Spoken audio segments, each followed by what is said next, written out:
leo Hebreos capítulo 13, versículos 5 y 6. Dice así la palabra: sean vuestras costumbres sin avaricia, contentos con lo que tenéis ahora, porque Él dijo, se refiere a Cristo, no te desampararé ni te dejaré.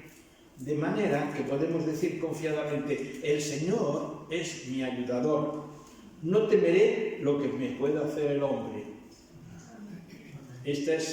Son dos versículos muy buenos para nosotros, muy bonitos para nosotros. No te desampararé ni te dejaré. Veréis, esta vida de por sí es difícil. El mismo Señor nos lo confirma, nos dice Mateo 6:34, así que no os afanéis por el día de mañana, porque el día de mañana traerá su afán. Baste a cada día su propio mal. Lo expresa Él. La vida es difícil. A veces puede incluso pasar, a mí me pasa, si a alguien no le pasa, pues bienaventurado es, que a veces estás como perdido. Hay días, yo me he levantado un día y le digo a Tere, qué día tengo hoy,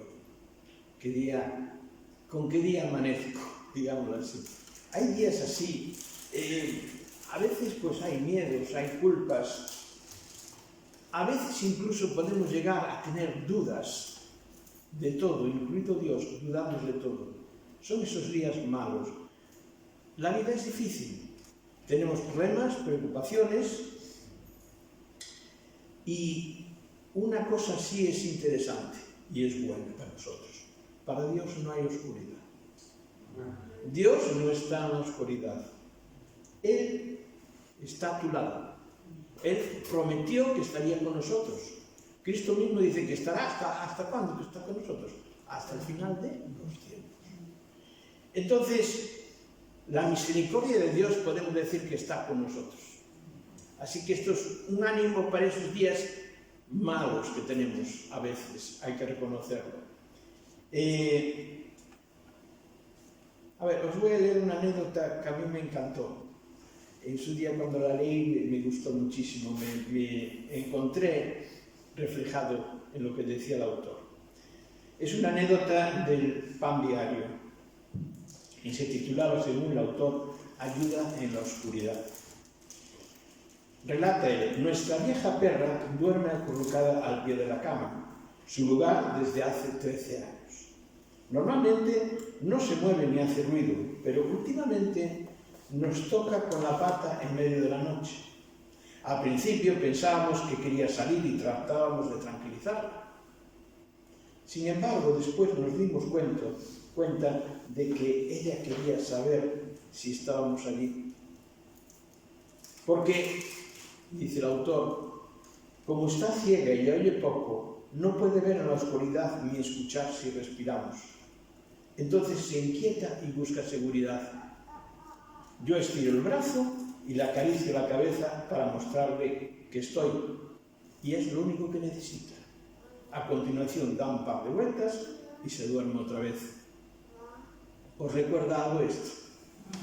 ¿Cuántas veces no estamos como perdidos? Parece que no sentimos a Dios a nuestro lado, que estamos solos, ¿no? Entonces necesitamos esa caricia. Abres la Biblia, lees la palabra, recuerdas algo que ya leíste y dices tú, pero es que si Dios está conmigo. Y es lo único que necesitamos. Damos vueltas y nos tranquilizamos. Pues con esto quiero que empecemos la reunión pensando que tenemos a Dios a nuestro lado, que necesitamos que nuestra fe crezca. Sí, pues niños, para eso tenemos la palabra. Cuando toque ahora la palabra, pues la oímos y la ponemos en práctica y nuestra fe crecerá, se afianzará. Bien, pues hasta aquí vamos a orar para encomendar la reunión en manos del Señor.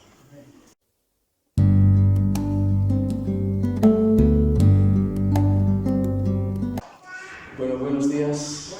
Buenos días. Bienvenidos todos. Yo queríamos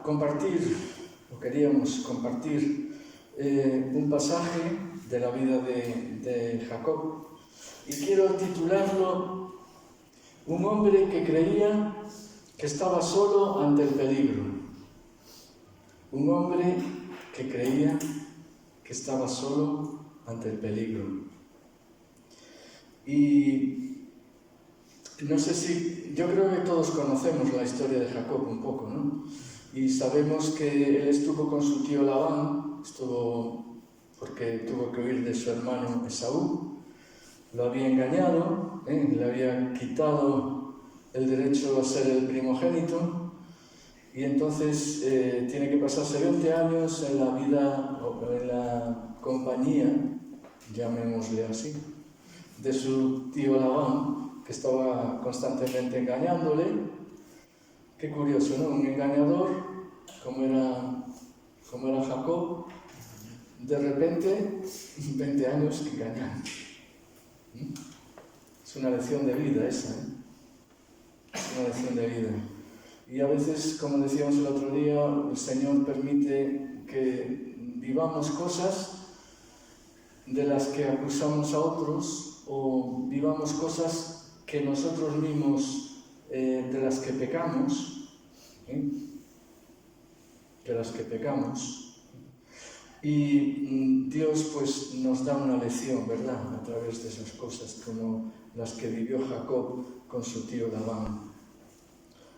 Y entonces, después de un montón de años, Jacob sale de la compañía de Labán.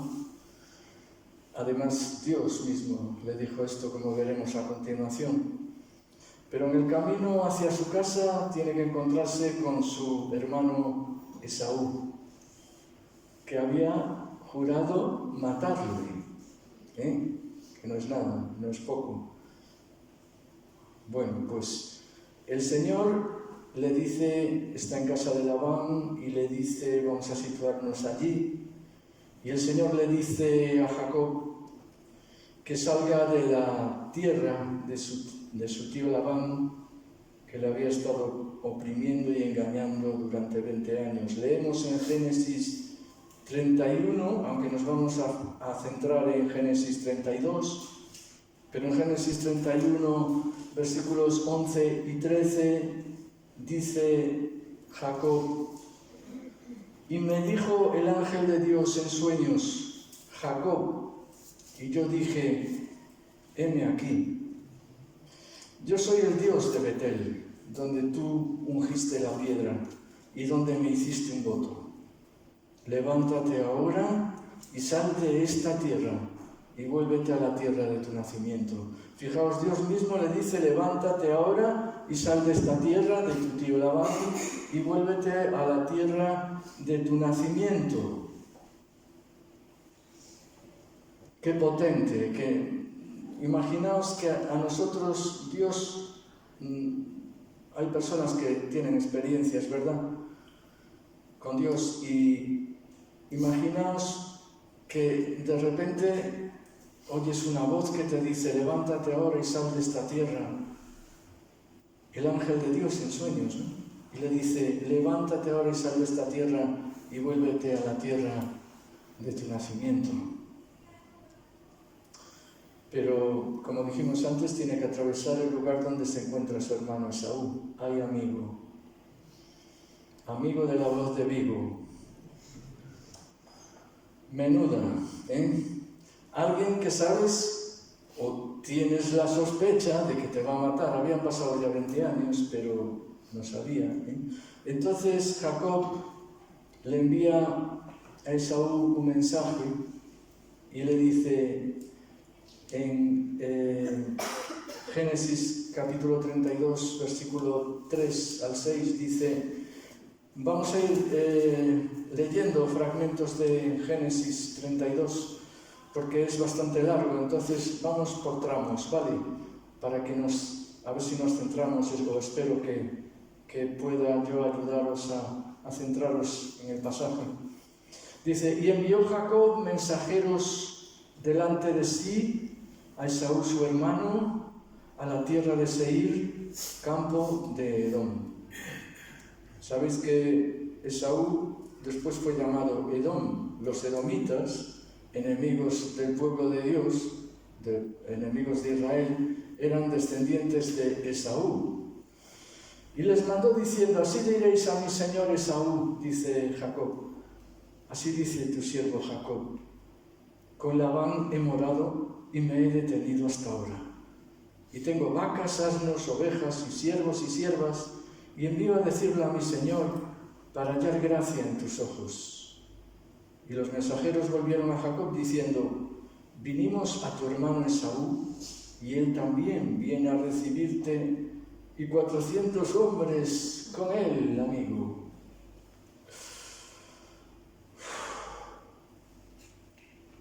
Jacob envía mensajeros delante de su hermano, buscando reconciliarse.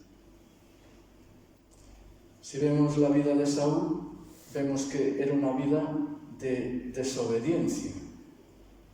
Sus padres le decían: no te cases con mujeres extranjeras. Y él le hizo un caso estupendo. No le hizo ni caso. Dice: y cuando Esaú era de 40 años, tomó por mujer a Judith, hija de Beeri, Eteo, y a Basemat, hija de Elón, Eteo. Dice, fijaos lo que dice ahora: y fueron amargura de espíritu para Isaac y para Rebeca. Es decir, los padres le decían: no te cases con ellas. Y aquellas mujeres lo que hicieron fue amargarle la vida a Isaac y a Rebeca. Hasta tal punto, aquí no lo registramos, pero Rebeca en un pasaje de la Escritura llega a decir que reniega de la vida por causa de estas mujeres, que no valía la pena ya vivir. Imaginaos. Entonces tiene que encontrarse con Esaú, un hombre de desobediencia, un hombre violento, un hombre que ahora mismo estaba rodeado de 400 hombres que no se sabe si eran como eran. Entonces, fijaos que lo primero que empezó a hacer Jacob es un tío muy inteligente, Jacob.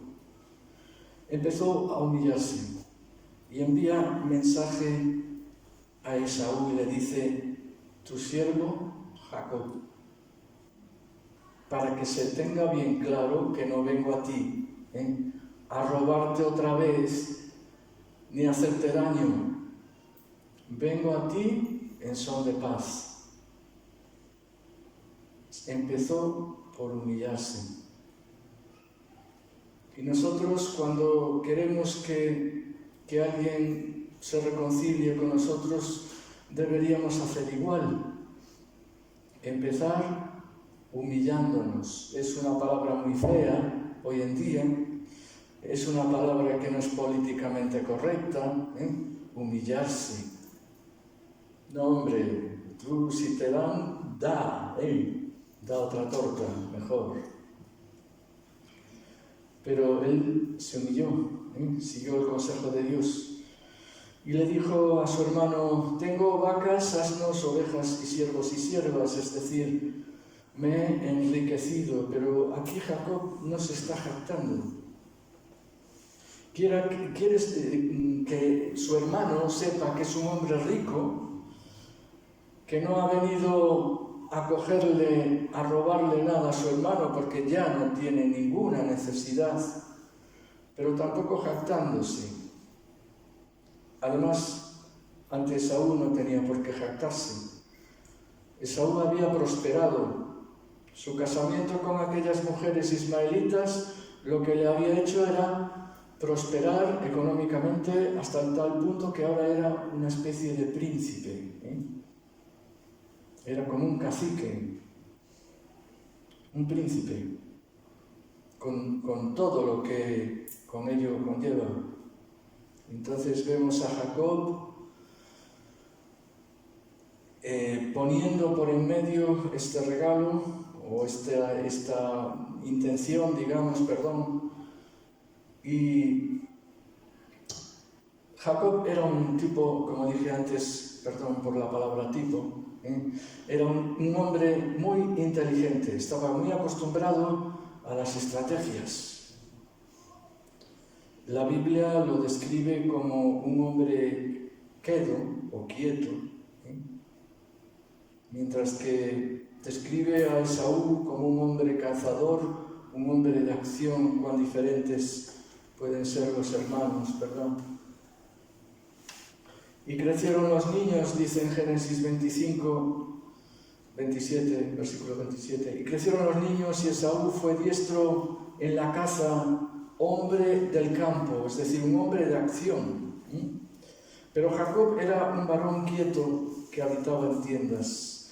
Y un hombre quieto, por lo general, suele ser tendente a la reflexión. Le da vueltas a la cabeza. Además, un engañador, como era él, no me digas que no tiene que reflexionar y ser astuto. Pues esta clase de hombre fue la que Dios eligió para que fuese toda una nación, la nación de Israel. Como un pillo, de repente se convierte en el príncipe de una nación, de la nación de Israel. ¿Pero cómo?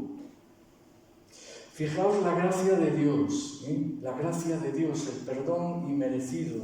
Escoge a un hombre de lo más bajo, de lo más vil, conforme a lo que dice la Escritura más tarde el apóstol Pablo. A lo vil y menospreciado de este mundo escoge Dios para avergonzar a los buenos. Y él viene, dice a continuación, le dicen a él, a Jacob, le dicen, él también, por Esaú, él también viene a recibirte 400 hombres con él.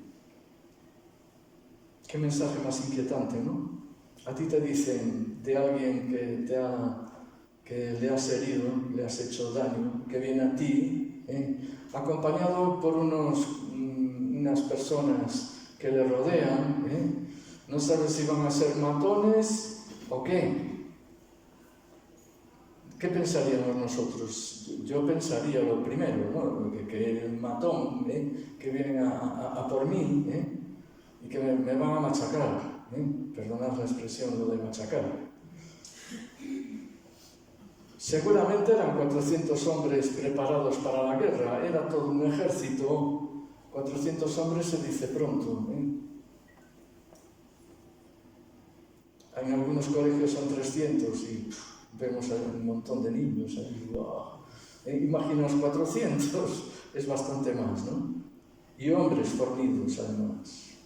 Bueno, pues entonces dice que Jacob tuvo gran temor y se angustió. Y fijaos el estratega que era, distribuyó el pueblo que tenía consigo y las vacas y las ovejas y los camellos en 2 campamentos y dijo, si viniere Esaú contra un campamento y lo ataca, el otro campamento escapará.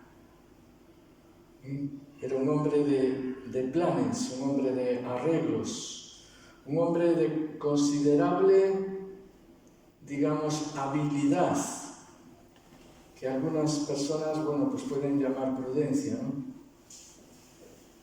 Pero al mismo tiempo era un hombre de fe, porque hizo algo para resolver la cuestión, aunque como vamos a ver, no está bien hecho,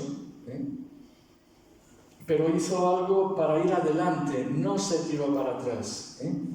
Dios le había dicho, vete a tu tierra y a tu parentela, a tus parientes, y uno de ellos era Esaú. Vete a ellos, y él dijo, pues tengo que ir. Dios me lo dijo, lo tengo que hacer.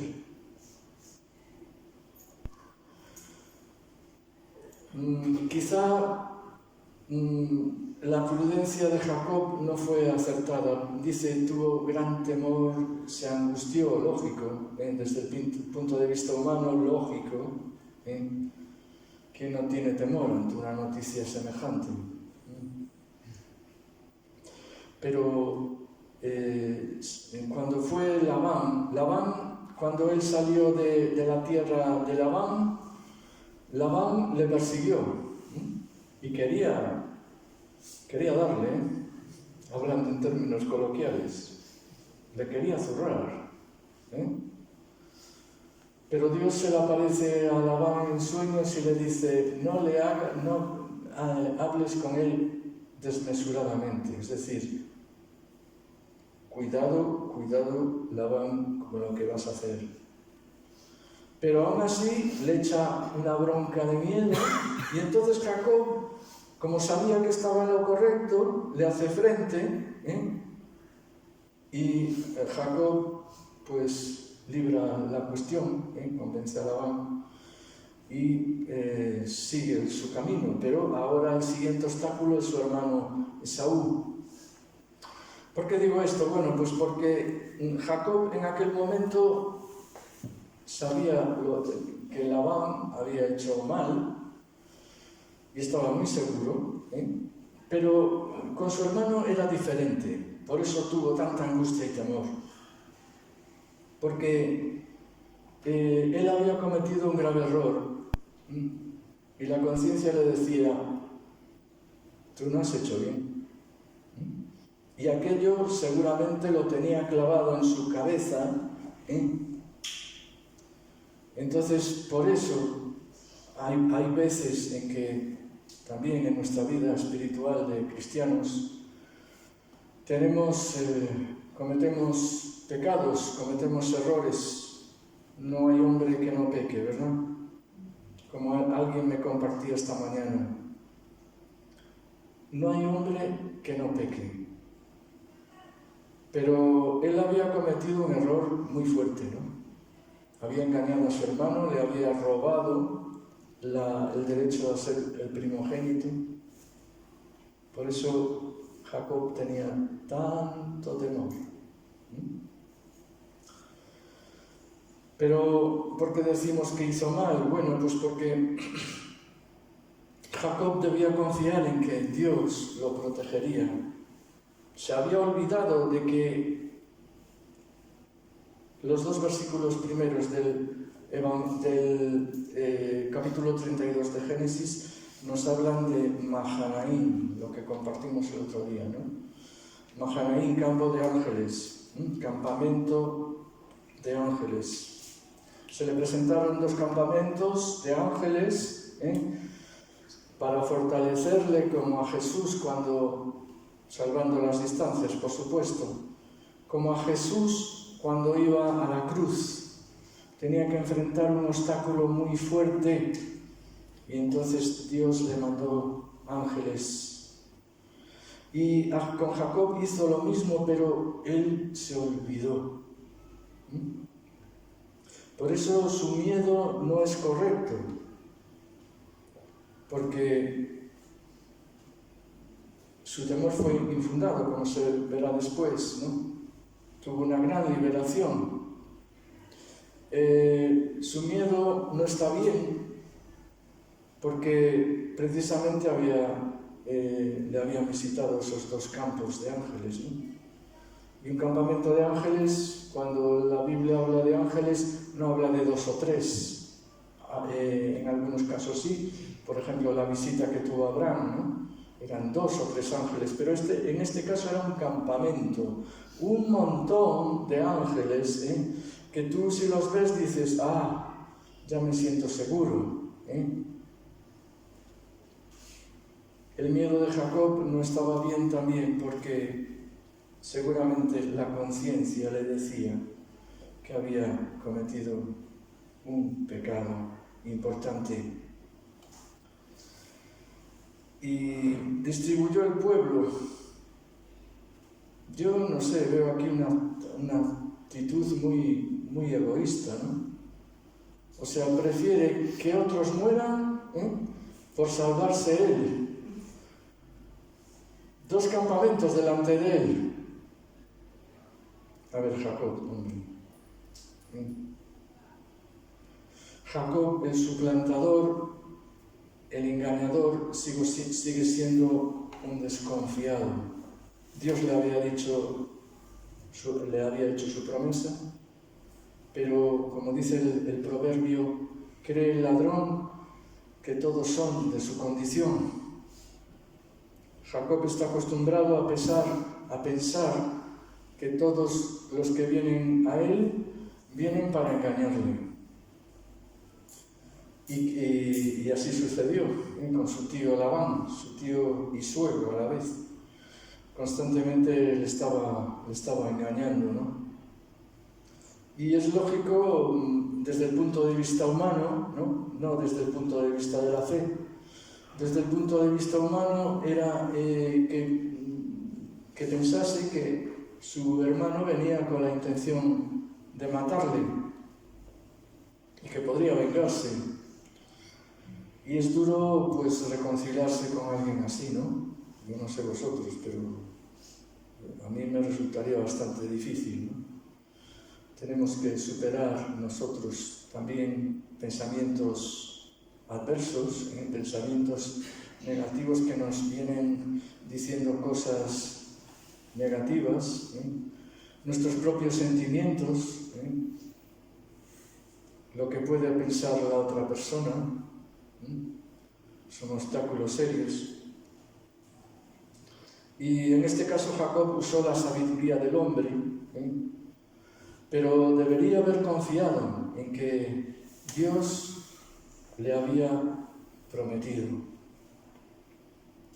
Y Jacob, como dijimos antes, era un tipo muy reflexivo, un hombre muy reflexivo, y planea y maquina demasiado, se dice, ¿no?, de él.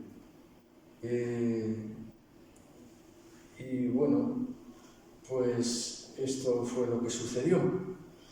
Y dijo Jacob: Dios de mi padre Abraham, Dios de mi padre Isaac, Jehová o Yahvé, que me dijiste: vuélvete a tu tierra y a tu parentela, y yo te haré bien. Está repitiendo la promesa que Dios le dio, ¿no? Y le dice: menor soy que todas las misericordias y que toda la verdad que has usado para con tu siervo, que has usado conmigo.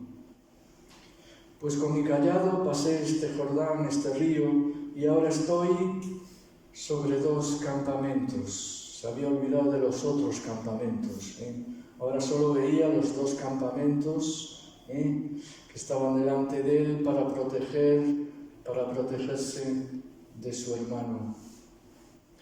Líbrame ahora de la mano de mi hermano, de la mano de Esaú, porque le temo. No venga acaso y me hiera la madre con los hijos. Y tú has dicho: yo te haré bien. Fijaos, está repitiendo lo que Dios le dijo. Yo te haré bien y tu descendencia será como la arena del mar, que no se puede contar por la multitud. ¿Qué os parece? O sea, Dios le había prometido y tiene al mismo tiempo la promesa, pero no nos pasa a nosotros. A veces Dios, por medio de la Escritura, nos hace entender algo, pero en el fondo desconfiamos, ¿no? Pensamos: bueno, a ver, ¿pasará? ¿No pasará? El miedo de Jacob era, digamos, lógico desde el punto de vista humano. Y fijaos, ese miedo, ¿a qué le llevó? Lo hemos leído ahora, ¿verdad? Le llevó a orar. Y yo diría que el meollo de la cuestión del mensaje de hoy es que debemos orar cuando sentimos un peligro, o realmente el peligro es real. Debemos orar. Y fijaos que este miedo, hasta cierto punto, yo sé que Dios lo permitió porque eso le permitió orar. A lo mejor, si no hubiera pasado esto, ni siquiera se hubiera acordado de Dios, ¿no? Ni siquiera habría hablado con Él. El miedo seguramente le hizo reflexionar, pero ¿por qué haría yo esto? ¿Por qué pecaría yo de esta manera? Con lo tranquilo que podía estar ahora. Y mira tú, reflexionó sobre su vida seguramente. El miedo de Jacob también fue bueno porque tuvo que clamar con la promesa de Dios presente. Yo te haré bien, que tú has dicho. Yo te haré bien y tu descendencia será como la arena del mar. Se estaba agarrando a la promesa de Dios, pero al mismo tiempo estaba angustiado y clamando, ¿no? Y pidiendo. Y muchas veces nosotros, cuando vivimos algo que nos hace temblar, ya sea imaginario, ya sea real, deberíamos hacer lo mismo, buscar una promesa de Dios. Si la tenemos ya, pues orar sobre esa promesa, ¿no? Conozco un pastor que decía esto, ¿no? Decía, si tienes una promesa, ora por ella. No la dejes así, ¿eh? Ora por ella para que se cumpla. Dios la va a cumplir, sí, pero tú debes orar, ¿eh? Jehová, o Yahvé, que me dijiste, vuélvete a tu tierra y a tu parentela y yo te haré bien. Fijaos, contenía la palabra de Dios la oración. ¿Cuántas veces en nuestra vida oramos sin acordarnos de promesas de Dios? Yo no sé si tú tienes alguna promesa o Dios te hizo entender alguna promesa, pero sin duda que Dios la va a cumplir. Solo que tienes que coger el arado, y esperar en oración. Amén. Decía Charles Spurgeon, al que mencionamos muchas veces aquí, amado, te digo una y otra vez, estudia, amado o amada, claro, te digo una y otra vez, estudia mucho las promesas de la palabra de Dios, tenlas en los extremos de tus dedos, recuerda las cosas que Dios les ha dicho a los hombres.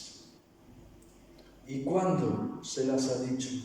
¿Y a qué hombres se las ha dicho?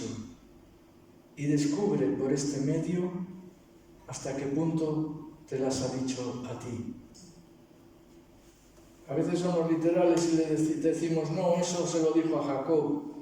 Pero a lo mejor Dios te lo está, por medio de la Escritura, te lo está recordando a ti. Te está diciendo lo mismo. Y cuando Dios da una promesa, sin duda que la cumple.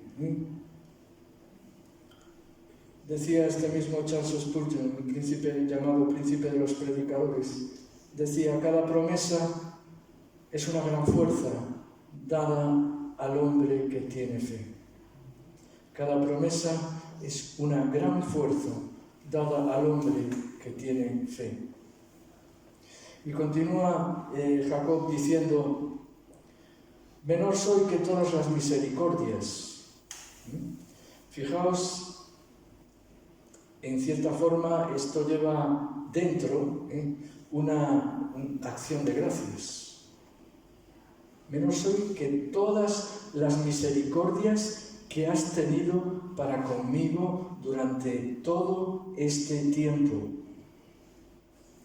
Le da gracias a Dios por las misericordias que ha tenido, ¿no? Yo me pregunto, ¿nosotros le damos gracias a Dios por las misericordias que ha tenido hasta ahora? Hasta ahora nos ayudó el Señor, dijo Samuel, el profeta Samuel. Hasta ahora nos ayudó el Señor. ¿Le estamos dando gracias a Dios por todo lo que nos ayudó? A lo mejor estamos proyectándonos hacia el futuro, lógicamente. Que yo sepa, nadie vive en el presente. Es difícil, humanamente hablando. Pero, sin embargo, Jesús dice que vivamos el tiempo presente porque cada día tiene su propio mal. Pero eso no implica que tú no pienses en el futuro. El futuro puede venir con fe o con incredulidad. Jacob Dios le prometió algo que iba a pasar en el futuro. Pero estaba pensando en un futuro seguramente destructivo. Su hermano pues ya lo mataría y ya alabay, como decimos los gallegos. Alabay. Líbrame. Jacob hizo su oración con fe. Pidió con valentía que Dios hiciera algo. Líbrame. Y humildemente ofreció los motivos por los que el Señor debía cumplir su palabra. Dice en los versículos 13 y siguientes, dice: y durmió allí aquella noche y tomó lo que le vino a la mano, un presente para su hermano Esaú: 200 cabras, 20 machos cabríos, 200 ovejas, 20 carneros, 30 camellas paridas con sus crías, 40 vacas y 10 novillos, 20 asnas y 10 borricos. ¡Qué regalito! Y lo entregó a sus siervos, cada manada de por sí. Dijo a sus siervos: pasad delante de mí y poned espacio entre manada y manada. Otra vez, no vaya a ser que me ataque. Lógico, ¿no? Por un lado. Y mandó al primero diciendo: si Esaú mi hermano te encontrare y te preguntare diciendo quién eres y a dónde vas y para quién es esto que llevas delante de ti, entonces dirás: es un presente de tu siervo Jacob que envía a mi señor Esaú. Y he aquí él viene tras nosotros. Y mandó también al segundo y al tercero y todos los que tenían tras aquellas manadas, diciendo: conforme a esto hablaréis a Esaú cuando le hallareis. Y diréis también: he aquí tu siervo Jacob viene tras nosotros, porque dijo: apaciguaré su ira con el presente que va delante de mí, y después veré su rostro, quizá le seré acepto. Un tipo inteligente, ¿no creéis? Pasó pues el presente delante de él, y él durmió aquella noche en el campamento. Tomó de lo que le vino a la mano un presente, un menudo presente, ¿no? Tomó de lo que le vino a la mano, como si fuera una cosa ahí, espontánea. Menudo presente, ¿no? Envió un regalo, como dice un comentarista, impresionante, porque quería mostrarle a Esaú que no quería nada de él. Y también, al mismo tiempo, como aquí dice, apaciguarle, ¿no? Apaciguaré su ira con el presente que va delante de mí, y después veré su rostro, quizá le seré acepto. Fijaos, dicen un comentarista, Jacob es un ejemplo perfecto del siguiente principio: cuando todo lo demás falla, ora. Y cuando termines de orar, tal vez puedes empezar con tus propias estrategias. Insisto, el meollo de la cuestión de este mensaje es: cuando nos encontremos ante una situación, sea la que sea, ora. Estos días Antonio nos hablaba de la oración y de ejemplos de su propia vida que a mí me sirvieron de mucho.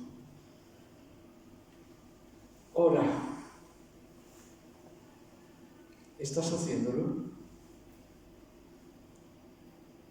Yo creo que descubrimos, ¿verdad?, que la oración es una de las cosas más importantes que podemos hacer en nuestra vida. No una oración rutinaria, sino de nuestro corazón tiene que salir una oración. De hecho, yo creo que muchas oraciones a veces no sabemos qué decir, pero podemos decir: Señor, ayúdame. A veces decía un sabio predicador, decía que a veces nuestras oraciones son como los balbuceos de un niño, que hace, quiere hablar, pero le salen palabras que no se pueden entender. A veces nuestras oraciones son así. No son grandes oraciones, no son oraciones de son oraciones seguramente muy sencillas, pero que Dios le atraen un montón. ¿Acaso los que sois padres, cuando vuestro hijo empezaba a decir ay, no se te cae la baba, pues así es Dios. Dios, cuando ve que tú intentas orar, que no te sale nada, Dios, yo creo que pone el oído así, empieza a poner el oído así, ¿verdad? Dios no es un Dios insensible, como dicen muchos. Dios es un Dios que cuando clamamos nos contesta.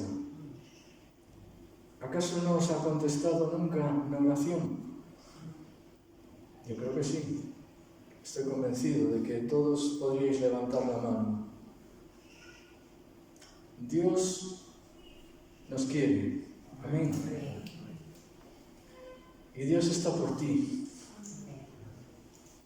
Como una novia o un novio, cuando le gusta a alguien, decimos que está por ti. Pues así, Dios está por ti. Amén. No eres indiferente, no eres... Dios está por ti. Amén. Y yo quiero que es el mensaje que os quedéis hoy con Él, que nosotros ante una oración de peligro, o supuesto peligro, porque a veces nos montamos unas películas que, madre mía, en nuestra cabeza, pero Dios te está diciendo hoy: ora, no dudes. No dudes en orar, no dudes en hablar conmigo como al primero al que debes acudir. Y a veces Dios permite que nuestras estrategias fallen, precisamente para mostrarnos: ora, pídeme, y entonces yo te contestaré. Pero ya inmediatamente, ¿verdad? Yo por lo menos hago estrategias, a ver qué puedo hacer ahora. Pero Dios las desmantela. A veces sentimos tal impotencia que no podemos hacer absolutamente nada. ¿No es verdad? Lo digo con humildad, entre comillas, porque sé que no es fácil, que a cualquiera le puede pasar esto. Primero hacemos cábalas y después oramos, en todo caso. Yo por lo menos hago así.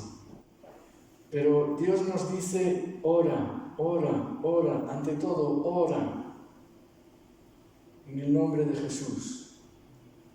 Oramos, como Él dice: si algo pidierais en mi nombre, yo lo haré. Por eso decimos: en el nombre de Jesús te lo pedimos. Amén. Pues que así sean nuestras vidas. Amén.